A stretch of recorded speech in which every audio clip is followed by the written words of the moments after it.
3 years ago, Miss SVG 2019 was crowned, and now it's time for a new queen.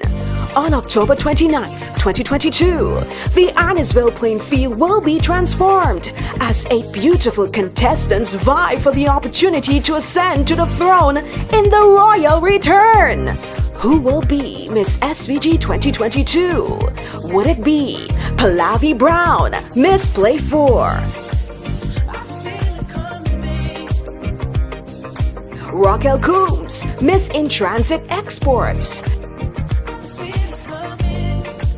Shannon John, Miss Setco. Shadin McLean, Miss Davin. Ariel Olivier, Miss St. Vincent Brewery Limited. Shania Peters, Miss Flo.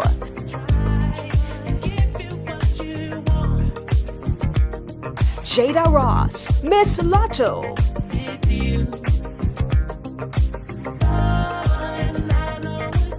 Or Chanique Swift, Miss Massey Stores Limited.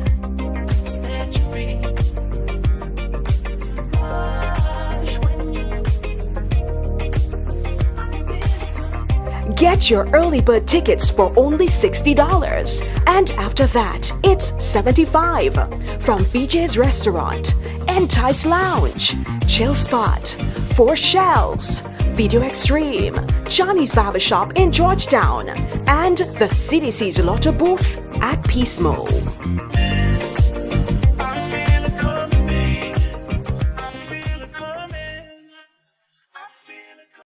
I am Dr. Gerald Thompson, an infectious disease specialist. I'm inviting you every week to join our program, Healthy Choices, Healthy Actions, a health program that you need to see.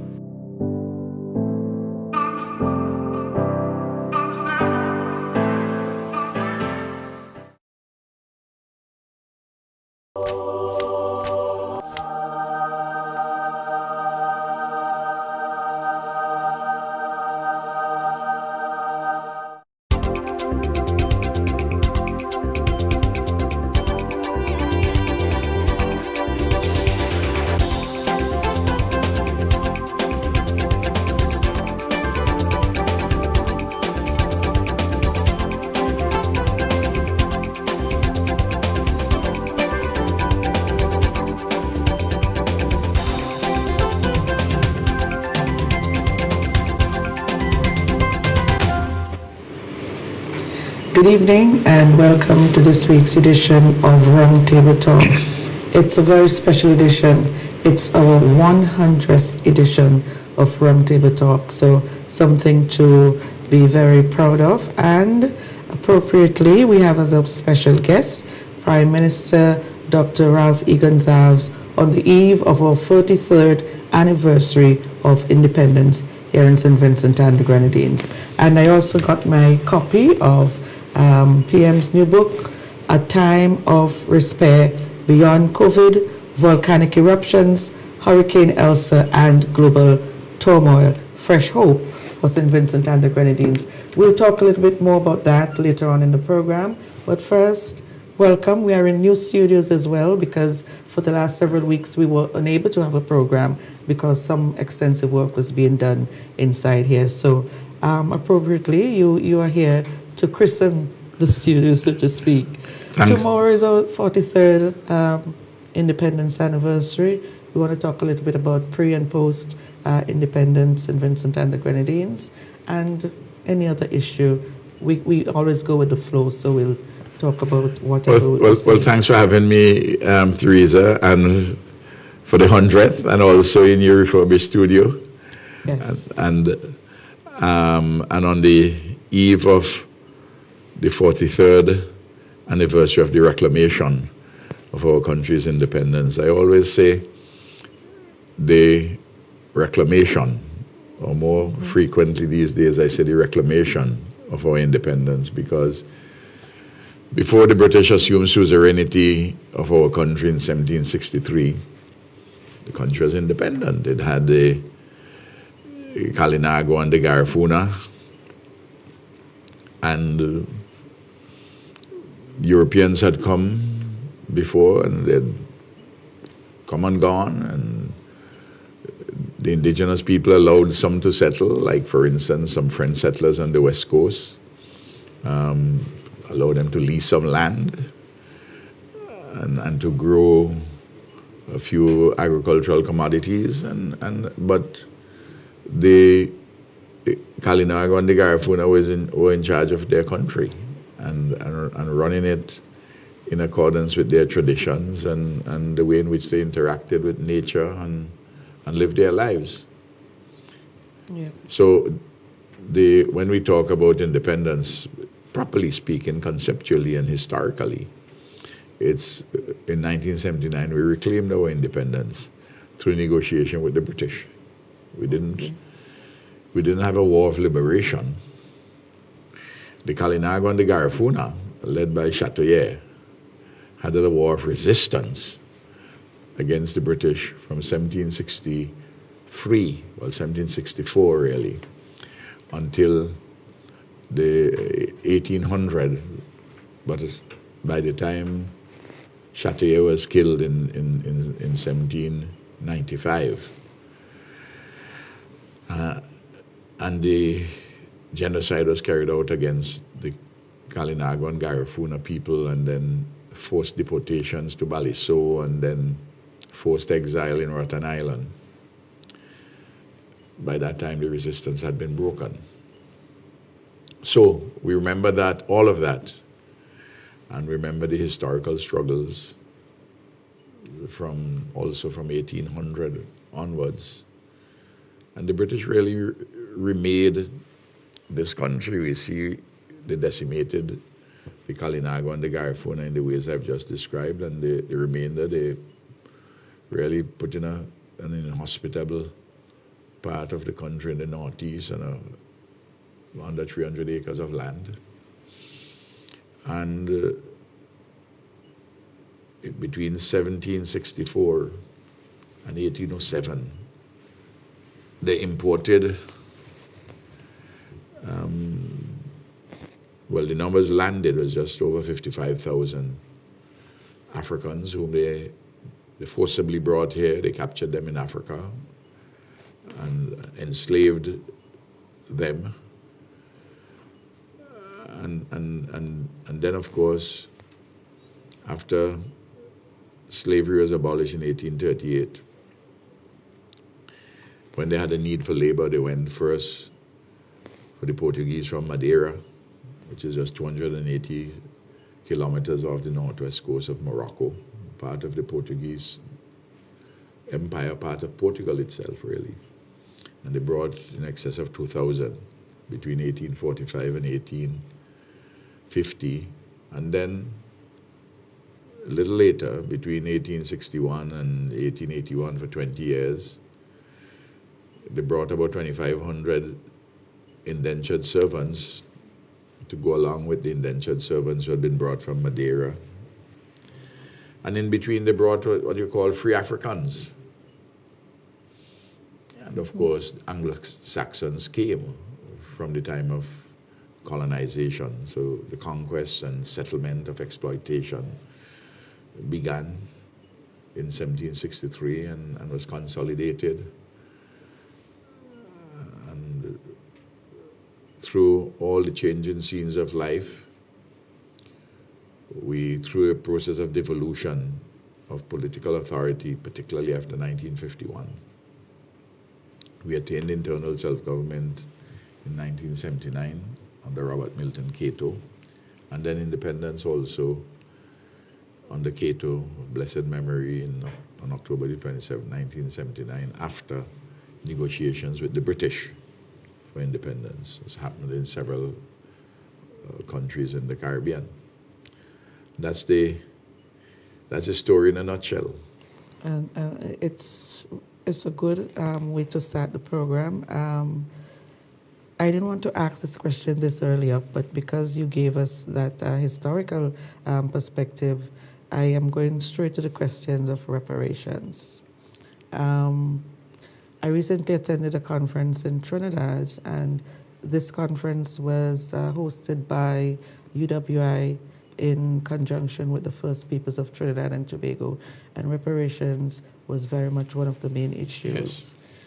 One of the things I am trying to find out is when we talk about reparations, are we talking just about reparations Africans, or No. are we talking about those people who were displaced Well, we in St. Vincent and/or indigenous? we in St. Vincent and the Grenadines, we speak about, and CARICOM also, the CARICOM reparations agenda addresses reparations for native genocide and the enslavement of African bodies. That's the focus. There's some people who say you should add indentured labor, but the Portuguese and Indian, the difference between the situation with the indigenous people is that genocide was carried out against them in relation to their own country, forced deportations and the like. And then in the case of the indentured servants, at least they had a quote-unquote choice. Those circumstances prompted them to come, because things were difficult in Madeira and also in India at the particular points in time when the indentured servants were recruited. But in the case of the Africans who were forcibly brought here, they were captured and they were enslaved. They had no choice in that. So the native genocide and the enslavement of African bodies is different than the situation of the indentured labor. And the point is this: you can make the claim for reparations not only in moral terms, but in terms which are justiciable, that is to say, to take the matter to the World Court within the framework of international law. But this is a matter which we are engaged in discussions, and we are doing diplomatic work, political work, a lot of more educational work has to be done. What we are doing in St. Vincent and the Grenadines, in fact, 2 weeks ago we took the decision to replace the members of the existing committee, Reparations Committee, National Reparations Committee, and establish a National Reparations Commission.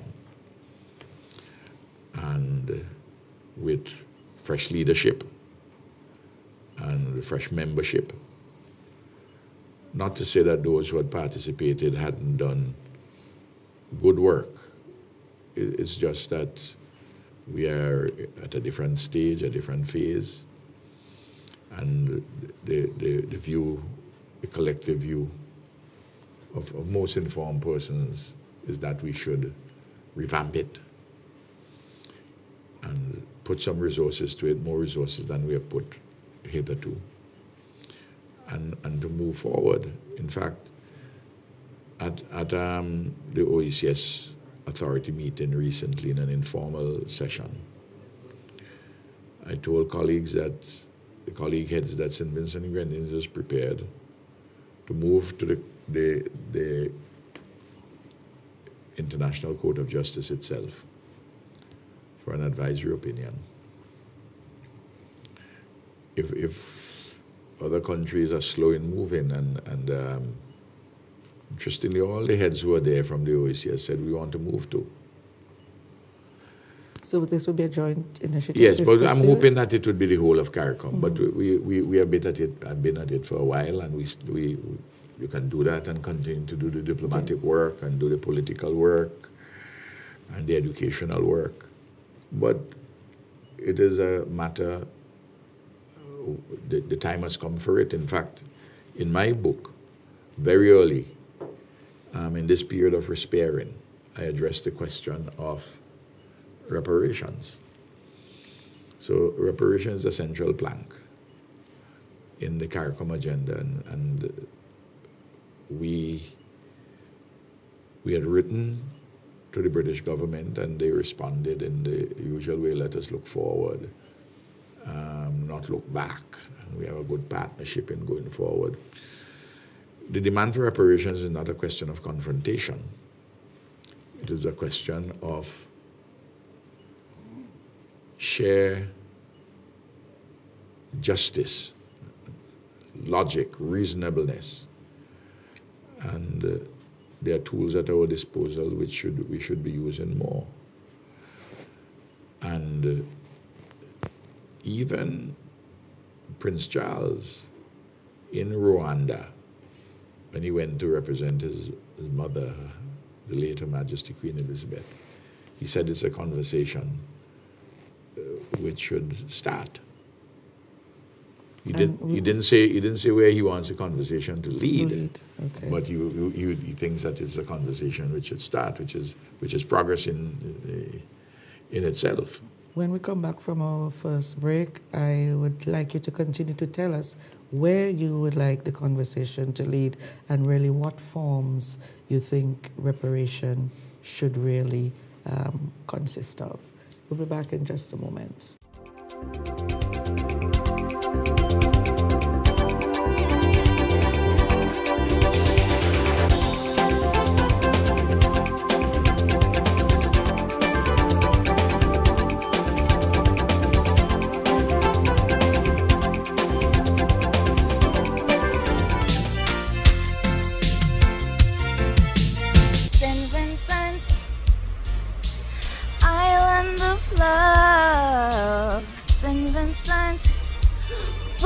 Blessed from above.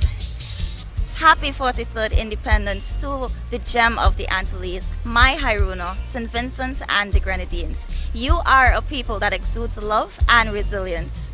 My name is Palapi Brown, contestant number 1 in this year's staging of the Miss SVG pageant from the beautiful sugar city of Georgetown.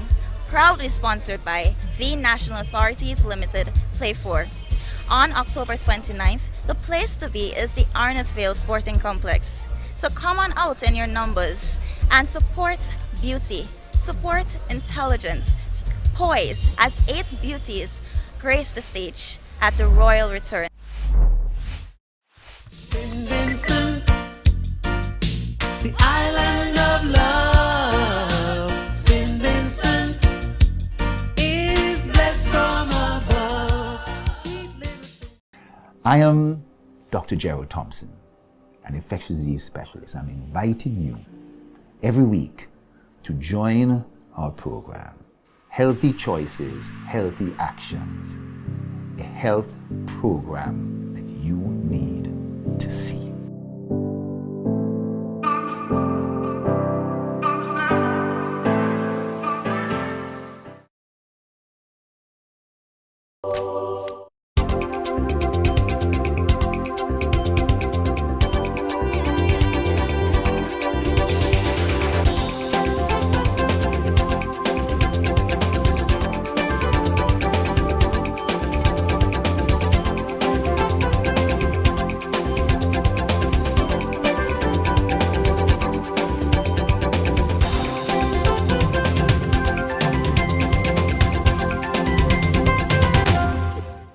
Welcome back, and just to remind you that we are celebrating our 100th episode of Round Table Talk, and to be a part of the program you can send us your questions or comments via our YouTube and Facebook pages. Prime Minister, just before we took the break, we were in fact talking about some of the forms reparation should take and the way you would like to see the conversation go. Well, first of all, the case for reparations is overwhelmingly strong, compellingly strong. And in the case of St. Vincent and the Grenadines, if you were to look at native genocide, reparations also for land stolen and also for enslavement of African bodies, the sum of money you'd be looking at in the aggregate would be way excess of the public debt of St. Vincent and Grenadines, which is about $2 billion. And certainly way in excess of any money you budget for any year. I have written on this matter. I wrote in 2014 a volume entitled Caribbean Reparatory Justice. And there's a long essay in it dealing with this precise question of reparations for native genocide, the enslavement of African bodies, and for land stolen, because I look at the lands which were taken from the Kalinago and Garifuna people and sold, and the money put in the British Treasury, and you put the value of that today. It's a considerable sum of money in addition to that for native genocide and the enslavement of African bodies. You must remember that when slavery's end came, the slaves were not given anything at all, but the planters, the slave owners were compensated. And we have the numbers for St. Vincent, which they were compensated for. There were about 22,000 slaves at the time of the passage of the Act, the Emancipation Act in Britain. And these are matters which are easy to document. The data are there, and a lot of work has been done. Different people have done work on it in the Caribbean and in North America and in Europe, including people at our university, in the University of the West Indies, University in London, and of course individuals who have done work, Professor Beckles, Ralph, David Commijon, a number of people, the names are legion. And what we'd like to see is not a question of individual. You can't trace the families individually to see who should get the compensation. That's not what this is about. What it is about is that because of native genocide, because of the enslavement of African bodies, that there are legacies of underdevelopment, currently legacies of underdevelopment. And those legacies, as a consequence of those things, must be repaired. You must have reparations for that. I mean, you take, look, you take all the land, you exploit it, and then you kill off a lot of the indigenous people. And you put them in an inhospitable part in the northeast. The worst set of lands, really. You don't have any roads. You have the Rabuka Dry River. Look, this was the bridge over Rabuka was built in 2007 by us. The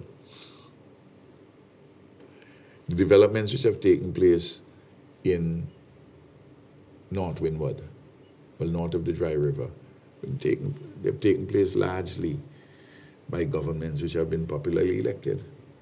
Joshua, Cato's, Mitchell, and Ralph's government. Those are the facts of life. Not done by the British. Until we came to office, there was no secondary school up there. There was no resident doctor up there. Could you imagine that? There was no ambulance up there. I'm dealing with elemental things, and things have had advanced significantly since internal self-government in 1969. In the country as a whole, the British built 2 secondary schools in 200 years of colonialism, 1 for boys and 1 for girls. I mean, these are facts. the education revolution is a recent phenomenon. There's a lot of resources that it takes to carry out the education revolution. But when they left here, there was just a handful of university graduates. They used to give one scholarship first, one university scholarship once every 3 years, and then it became one every 2 years. Now, yesterday we announced 73 national scholarships, national exhibition scholarships and bursaries. 73, Theresa. Costing a number, bumping your head up close to $20 million. And this is only one batch. And there are hundreds of others who have gone off to university. And at the open campus, we have 834 students enrolled at the open campus for undergraduate degrees and 40 for graduate degrees, plus a number of short courses, registrations. We have the most persons in the OECS at open campus, far more than St. Lucia, even though our population is 65,000 less than St. Lucia. But none of those things you had happening during the period of the British colonialism. Now, I'm not saying that the British did nothing. The English language has evolved as something which is of value, the common law, for instance. But you have to kill people to bring those, carry out genocide to do those things, how to bring people all the way from Africa and enslave them. In order to have your language spoken or to have the common law, the bargain is just not something which reasonable people would say is the kind which is fair. So, and playing around, there's no question about it. There's some people who have a historical amnesia and don't like when I talk like this, but that's the reality. That we hate the British? Absolutely not. That we have good relations with the British? Yes. That the British would help us from time to time about this or that. They just gave us $36 million for Port Kingston to build to help to build the new port, and we are friends.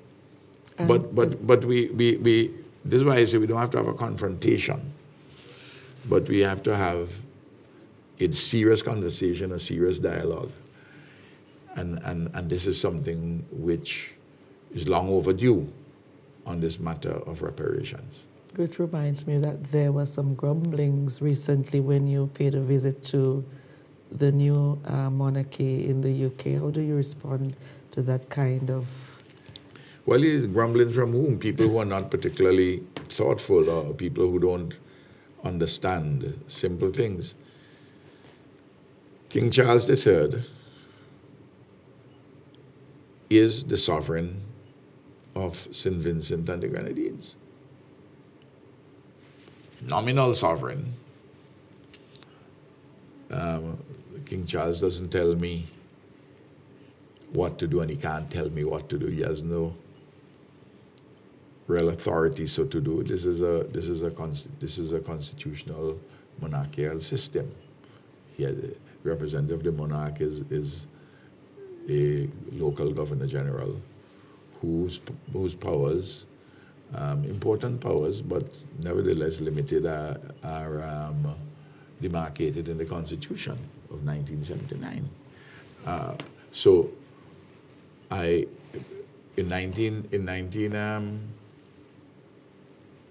2009, some of the same people who were complaining from the NDP side that I went to see Prince Charles, they campaigned to keep the Queen. So these people must be schizophrenic.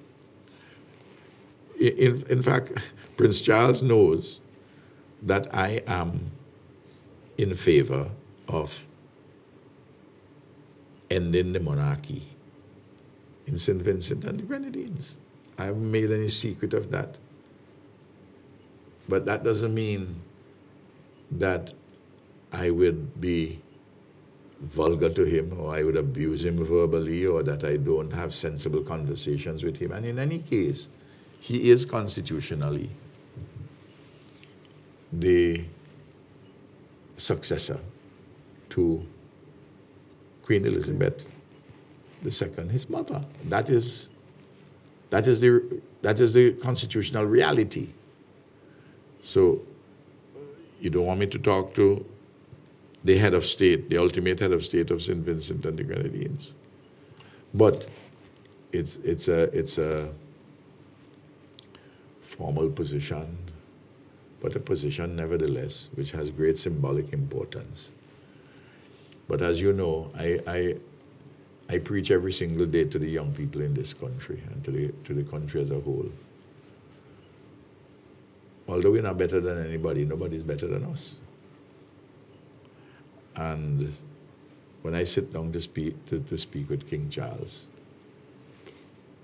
I speak to somebody who I respect and who respects me, and we have sensible, intelligent conversations. When he came here in 2019, the discussion I had with him centered on the following things. 1, reparations. 2, post-secondary university education, particularly scholarships. And thirdly, the Commonwealth, of which he is the titular head. And of course, during the volcanic eruptions, when he and I were in conversation, and he helps with the Red Cross, the British Red Cross, for instance, of which he is the patron.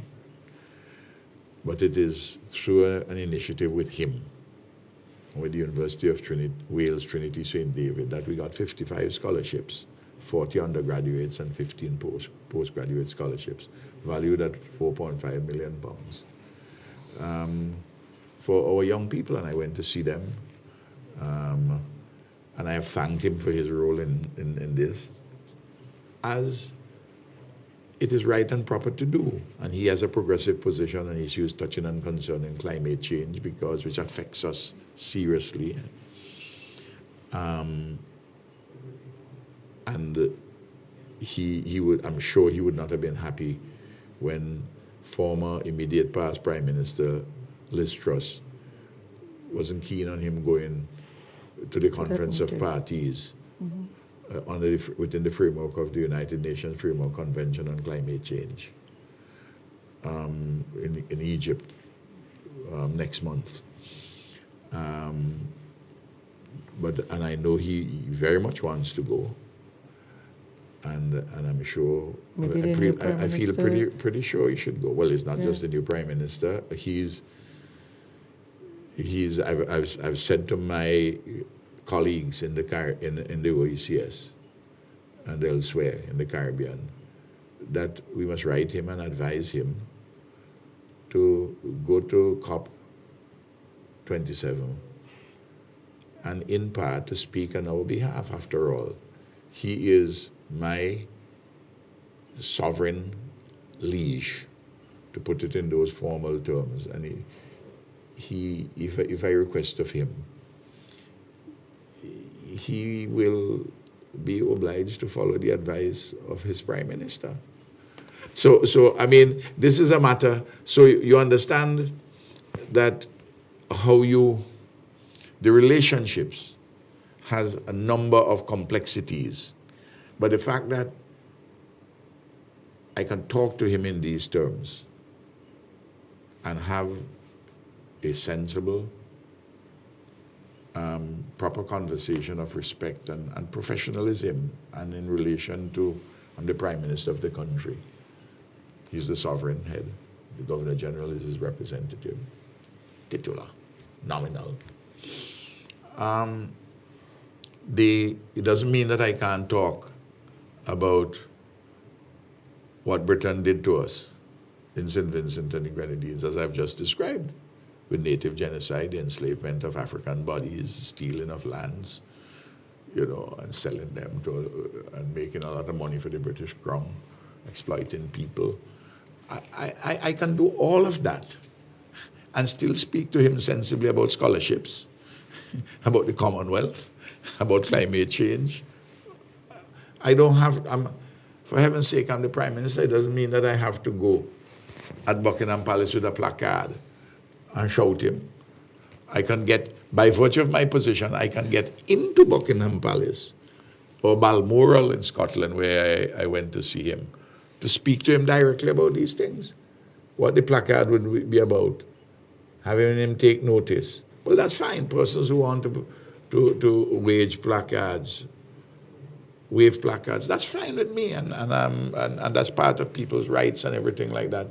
But I can go and do other things, and I can write, and not all the correspondence or communication that I have with the sovereign that I will speak about, because it's not proper to speak about in those things. The same way when I have communication with Her Excellency the Governor General, if it is a matter which is to be known public, you do it publicly. It is in the nature of governance. Okay, we'll take a second break and come back and talk a little bit more about what plans you have. You say that you are keen on ending the monarchy here. We'll talk a little bit about if you have any plans to advance that agenda. In just a moment, we'll be back.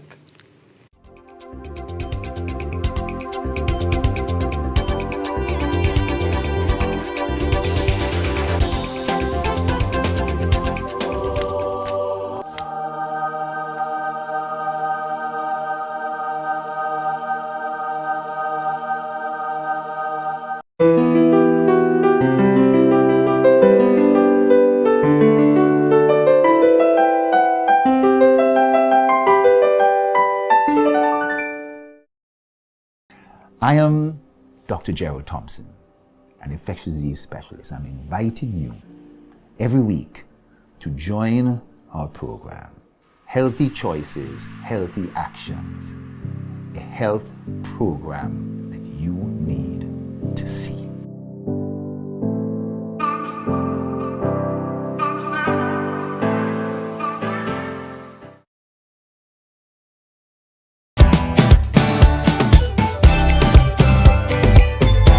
Everyone, I am Shannon John, contestant number 3 from the beautiful nature-oriented community of Vermont, and I am proudly sponsored by SEDCO. I want to invite you all on October 29th to come and enjoy an extravagant show. Land of my birth, I pledge to thee my loyalty and devotion in all I think, say, or do. Happy independence to all of my fellow Vincentians. Me come from, and I will never sell out my heritage. I'm doing it the Vincy way. I wish every day was Vincy day. So if you're proud of your country, put up on your hands and say, from the hills.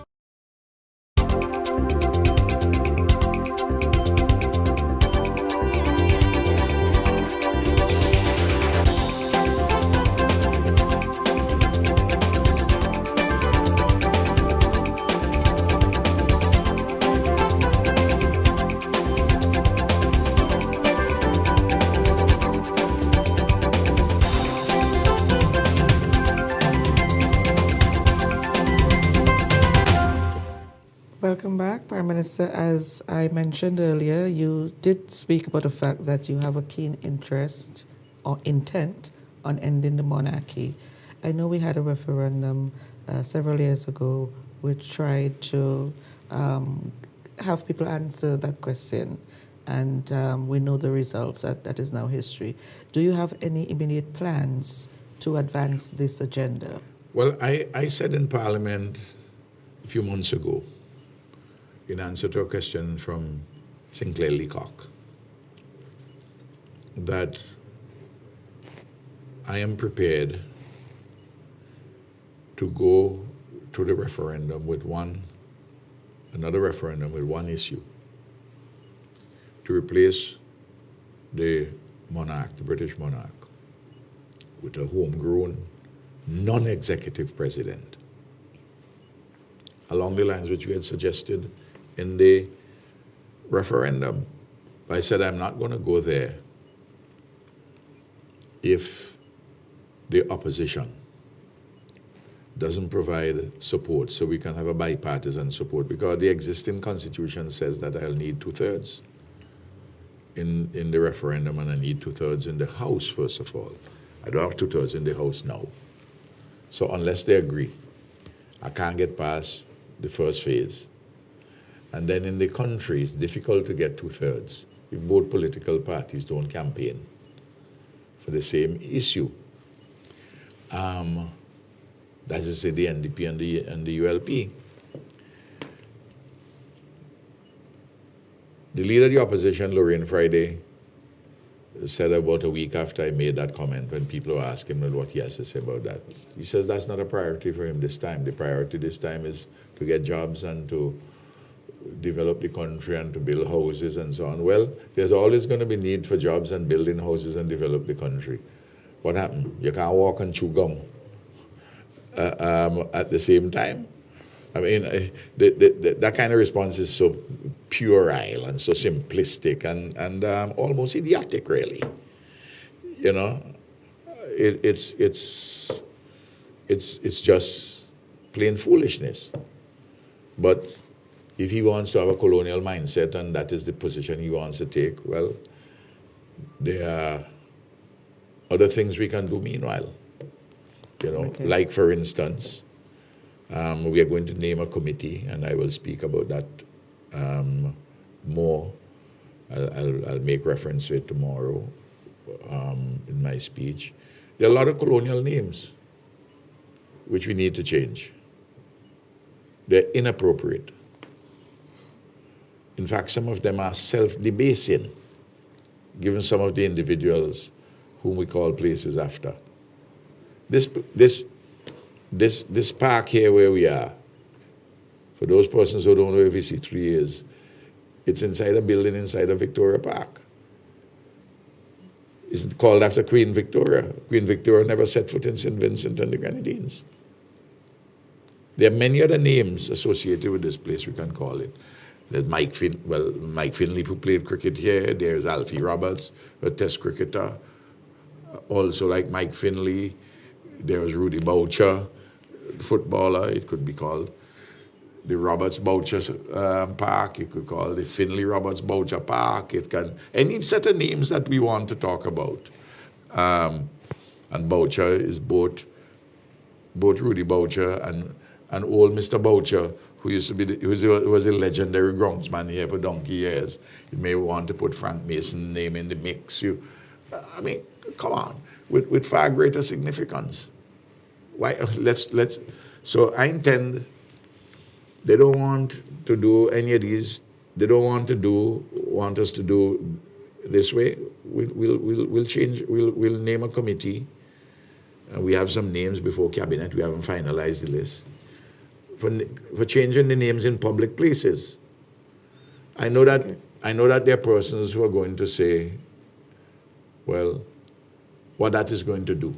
Well, in a period of embracing fresh hope and of despair, we must also do things which help to strengthen and lift our own consciousness and a sense of who we are and our place in the world.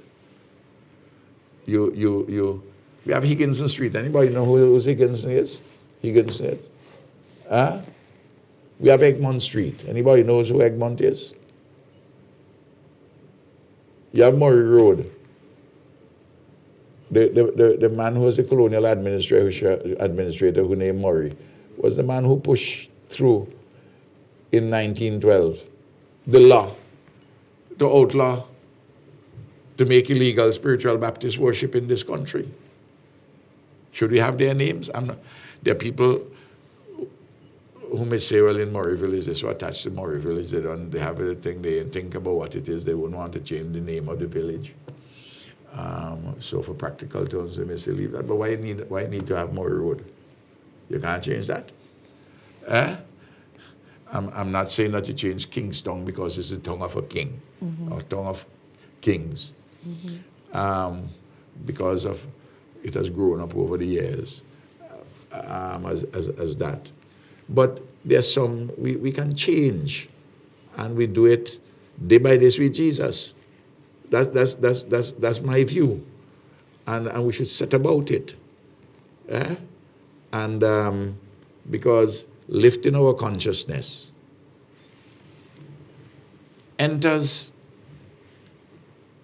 a space which is called, there's a fluid space in our consciousness.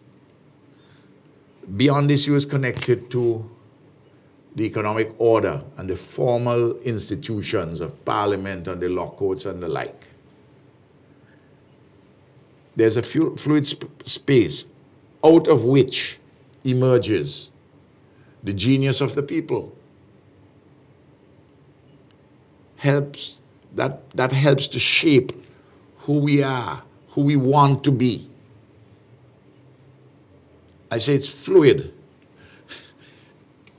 but in many ways you can provide it with form. That space also has this progressive dimension I'm talking about, but it has backward instincts too. Which will prevail? The backward instincts or those which are progressive? So, and I can do that while we are building the hospital, while we are building the port, while we are building the city fences, while we are building schools, while we are building hotels, private sector and government. Why you have to divide them? You can't walk and chew gum at the same time. I repeat that. So, and I'm going to begin the process of that discussion tomorrow. I'm going to mention it in my speech, and details will emerge, because I'm not going to make my speech tomorrow about issues relating just to names, renaming colonial names where you have colonial, public spaces where you have colonial names. But be a wonderful thing if we could call this place where we have here something other than Victoria Park. I can hear some people say, oh, since I'm born, I know it as Victoria Park, what Ralph want to do. Well, since you're born, you have had a cell phone? You generations before you, new motor car? Nowadays we have car pollution through the exhaust of vehicles. What happened then? You used to have horses offal on the streets, the offal of horses and donkeys. Things change, you know. So I just don't, and I'm not going to allow the backward instincts of some to hold me back. Tomorrow is 43 years, as you like to call it, the reclamation of our independence. Yes. 43 years of that. What would you say have been the most significant moments in this country's history since independence? Moment. I will think more of processes. I would think that the most significant process or bundle of processes that lead into the education of our people, the education revolution. I also would think critically the growing emancipation and empowerment of women. I say emancipation because in some ways they were tied to particular forms and structures of behavior and expectations, which, though you have freedom, they were constraining factors. But now there's tremendous empowerment of women increasingly. So yesterday, I moved a call of a young woman. She became a lawyer. She qualified for a lawyer. And while I was talking there, while I didn't raise it, I mean, though her mother and father are professionals, her grandparents would have just finished primary school and would have gone to secondary school. And the great-grandparents, her great-grandparents would not have gone, would not have finished primary school. And the way in which we have, and I'm taking the legal profession, which is important for the maintenance of justice and for law and order, for good governance too, and protection of freedoms and our rights, and to speak to our obligations also. The legal profession used to be a fraternity, a group of men, and a lot of them increasingly as you came from the closer to the end of the 20th century, children of other lawyers. Now what you have is no longer a fraternity, but a sorority. Women are dominating the profession. And ordinary women who are not in any professions like that have their empowerment enhanced immensely. You notice yesterday we named a number of the scholarships after some important women. Ivy Joshua, the Viola Crichton, who was a headmistress, a principal, of primary schools. She ended up teaching towards at the end of her career at Bishop's College, Georgetown. Elma Francois, ordinary working class woman, who domestic, who grew in stature, particularly in Trinidad. I always identified in St. Vincent, somewhat of a heroine in Trinidad. Orlean Horn from Diamond Village. And at the same time, we named, well, Nora Peacock is there, who was editor of the Vincent, championed the position of women. Floris Simmons, the first woman to run for elections after universal suffrage as an independent in Beckway. But of course, everybody knows Ivy Joshua, who was a parliamentary representative of North Windward since 1957, between 57 and 79. Wife of Ebenezer Theodore Joshua, the legendary labor and political figure. And also we named, the second thing in relation to the education revolution too is how poor people, children have been advancing. That's why persons who never saw the door of a secondary school, scholarships are attached to their name, you know, Casper London, Cyril Roberts, who at Burns helped to found, and Duff James, the CTAWA.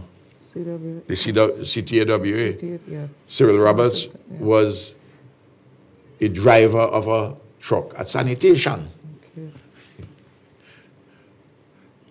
You notice even while you notice why I want the young people them to link and understand what happened before them. Of course, on that list too, there are our native governors general, Sir Rupert John, David Jack, Lambert Eustace, the Sir Frederick Ballantyne, Sir Charles Antrobus, and other distinguished persons like George Hamilton Charles, our first person who was ever Minister of Education in a quasi-ministerial system. I remember George Charles' face on a copybook when I was a boy in primary school in the early 1950s. We gave out exercise books. Hudson Tanis, the great leader of the St. Vincent and the Grenadines Labour Party. You know, educators like Esau Bala, Clem Bala father, Bible Festus Stoney, Walden Ryan, father of the Governor General, and so on and so forth. I'm calling all the names, but I've called a sufficient number of them to give the flavor of in this period of resparing, of embracing fresh hope, RESPAIR. It means to embrace fresh hope after a period of convulsions, dislocations, which we had with COVID, volcanic eruptions, Hurricane Elsa, landslides, alternating with droughts, and then the military action against Ukraine, which had a knock-on effect and exacerbated the extent of global turmoil. We are not just rebuilding better and stronger. We are doing something else, which is existential, which is touching the soul and touching the spirit of our people. And in respiring, we have to embrace symbols of importance. And these things, the time, Teresa, the time has now come for a conversation in those things. And while we are doing that, and though the symbols of MBEs and OBEs and CMGs are the like, are really symbols of the monarch of St. Vincent and the Grenadines, the time has also come in this particular period for us to talk about national honors in this period of respiring. So let us, there are many things. If the opposition doesn't want to have anything to do with the removal, if they're so monarchist and want to keep King Charles, well, you know, I don't have to go to the referendum on that. I can go with I can do other things. In the interim. I can do other things. Great. We'll take a final break and come back and round up our discussion for today. Back in just a moment.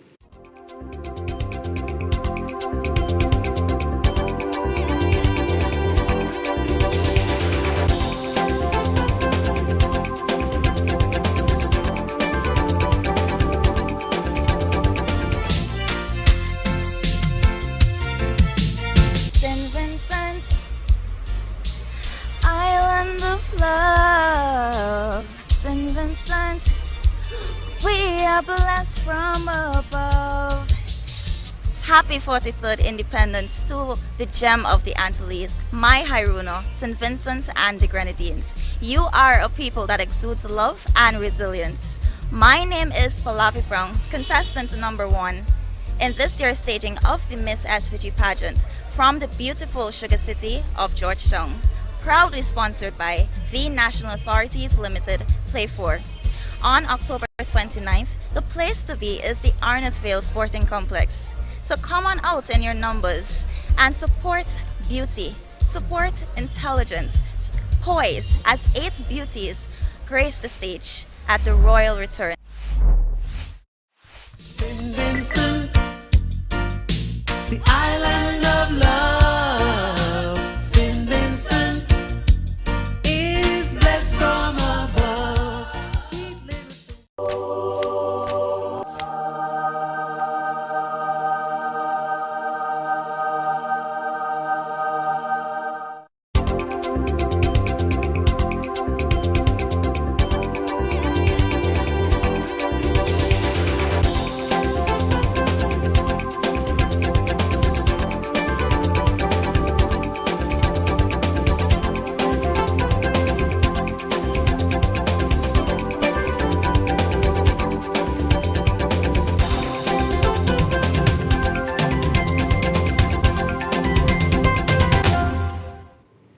Welcome back, Prime Minister, as we wind the program down for today. A new Attorney General is due to be sworn in soon. Yes. Interesting choice. Yes, well, Grenville Williams is an experienced lawyer. He came to the profession in the early 21st century. He was in private practice for a short time. He was a former national scholar. He worked with he was the director of the FIU, Financial Intelligence Unit. He worked with the British High Commission program in Barbados, dealing with a number of matters touching and concerning money laundering and proceeds of crime and the like. He working now with the asset recovery program of the regional security system, and he knows that aspect of the law very, very much. He's a very mature person. He's in his early 40s, just thereabout. He has a good track record. He's come from humble beginnings, make something of himself. He is a patriot, full of integrity, and I think he will make an excellent Attorney General. We have had 2 Attorneys General under my watch. Judy Jones Morgan, who served for 17 years as Attorney General, and 16, 17 years, and we have, 17 really, yes. And John DeMartin, who has been very good, has served for 5 years, and he has to go and meet his family. And we have had not political appointees in the sense of a politician, somebody appointed in the Senate. They've been holding this office as public officers. And you notice, by virtue of the Constitution, they're in the Parliament, but the tradition is that a public officer will not speak in the Parliament. That's how we have evolved that particular convention, that's to say, the ULP. We've done that for the last 22 years, almost 22 years. And we'll continue this particular tradition. And political attorneys general from independence, every single one of them, their career as Attorney General ended in controversy, and all of these persons are good people, were good people. They're all now dead. But there was something in being a political Attorney General which didn't make them function in a way at critical junctures to endear themselves to people, and they became mired in controversy. Very good people, including the excellent Pierre Campbell. And you can look at them, Arthur Williams, Grafton Isaacs, Emery Robertson, Parnell Campbell, Carlyle Duggan, Carl Joseph. All of them very good people. But they held the office as ministers, Attorney General and Minister of Legal Affairs, and Minister of Justice, or Minister of Information, and other things. So they went out of the framework of being a principal law advisor to the government and became enmeshed in a range of other political issues and controversies. And that became their undoing, in part. So I made that observation. And I remember I had discussed this with Vincent Beach, who was a wise man. I said, Vincent, there is something about this. Let's not tempt fate. Let's have a public officer. So how does a public officer, the Attorney General is a public officer, how it goes? Constitution section 80 says, the Judicial and Legal Services Commission, a regional body, chaired by the Chief Justice. The Chief Justice, a woman now, would engage me. I would indicate it's time for a new Attorney General. I explain why John D is going. So there's a consultation. And the Chief Justice, the Judicial Legal Services Commission, they're satisfied that this is a worthy person. The Chief Justice then, as chair of the Judicial Legal Service Commission, a decision having been made after consultation with me, advises the Governor General, and the Governor General makes the appointment. So on October the 12th, when that process was complete, and the Governor General wrote to Grenville Williams and saying, listen, you'll be appointed from the 1st of November on a 3-year contract on terms and conditions provided by the government. She copies that letter to me, the Governor General, and to the Chief Personnel Officer. Of course, in the meantime, practical things happen, like salaries, terms and conditions are worked out at the Director General of Finance and Planning and the Cabinet Secretary. I obviously have conversations with Grenville. It's different than I not involved in Judicial Legal Service Commission or anybody else. I just go and name them as I name a minister. You know, and I advise the Governor General in that way. The Governor General has to appoint the minister, which I say. Now that's entirely, and that person talks in Parliament and so forth. I took time yesterday and explained in the Parliament difference. In Dominica, the United Workers' Party had appointed someone as a public officer. And he was also in Parliament, but unfortunately, he was not the person. He was not restrained from speaking. So he descended into becoming just another political personality, and therefore would receive the partisan blasts from the opposition and the like.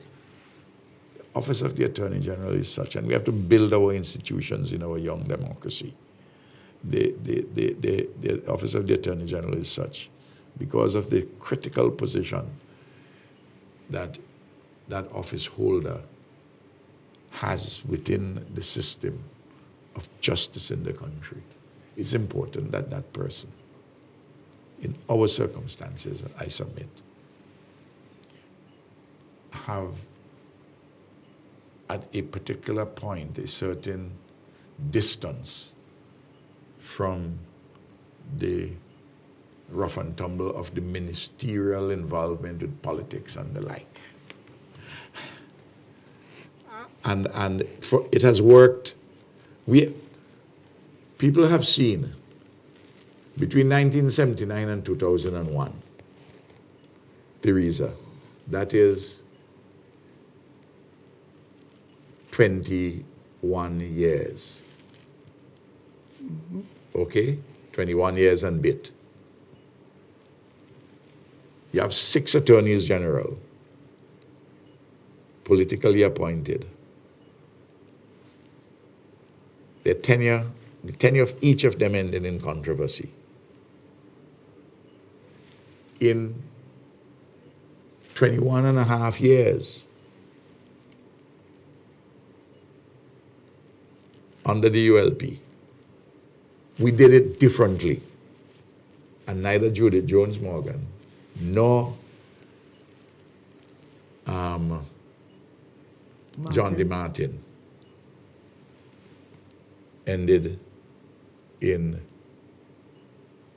any acrimony. Indeed, after I spoke glowingly about John DeMartin, the leader of the opposition got up and thanked him for his service. You could have seen a leader of the opposition getting up to thank to thank Arthur Williams or Grafton Isaac or Emery Robertson or Carlisle Duggan or Pierre Campbell or Carl Joseph for their service in the manner in which their tenures ended. As I repeat, all of these persons who are now deceased have been good human beings, good people. And they served to the best of their ability, and they served our country. Well, there have been limitation here, problem there, and so on. But you can say that as the dust of history settled, but their tenures ended in controversy. For the reason, one of the critical reasons is because of the structural location of the Office of the Attorney General in the system and how that particular political Attorney General has a different connotation and the praxis is different. Okay, Prime Minister, wow, we've gone way over time. I wanted to engage you on some other topics. Definitely going to have you back to talk about leadership extensively. But today, that's it. You going to give away anything, any goodies in tomorrow's? People always want to know. Yes, well, there are things which I will talk about. Some things I will talk about. Okay, perfect response. Well, that's our program for today. Thank you for joining our 100th episode of Roundtable Talk. And thank you very much, Prime Minister, as usual, for making the time and taking the time to be a part of today's program. Thank you very much. See you again next Wednesday, same time. Good evening.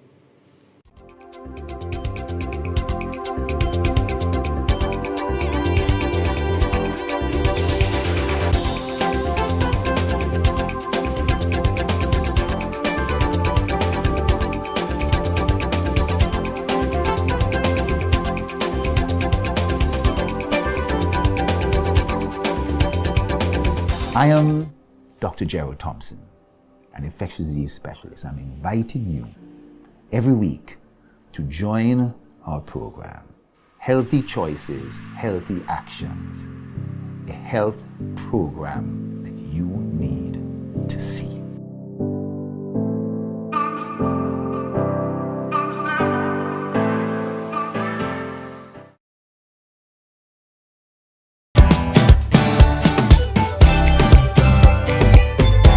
Everyone, I am Shannon John, contestant number 3 from the beautiful nature-oriented community of Vermont, and I am proudly sponsored by SEDCO. I want to invite you all on October 29th to come and enjoy an extravagant show. Land of my birth, I pledge to thee my loyalty and devotion in all I think, say, or do. Happy independence to all of my fellow Vincentians. Me come from, and I will never sell out my heritage. I'm doing it the Vincy way. I wish every day was Vincy day. So if you're proud of your country, put up on your hands and say, from the hills to St. Vincent, island of love. St. Vincent, we are blessed from above. Happy 43rd Independence to the gem of the Antilles, my Hairuno, St. Vincent and the Grenadines. You are a people that exudes love and resilience. My name is Palapi Brown, contestant number 1 in this year's staging of the Miss SVG pageant from the beautiful sugar city of Georgetown. Proudly sponsored by the National Authorities Limited, Play 4. On October 29th, the place to be is the Arnottsville Sporting Complex. So come on out in your numbers and support beauty, support intelligence, poise as 8 beauties grace the stage at the royal return.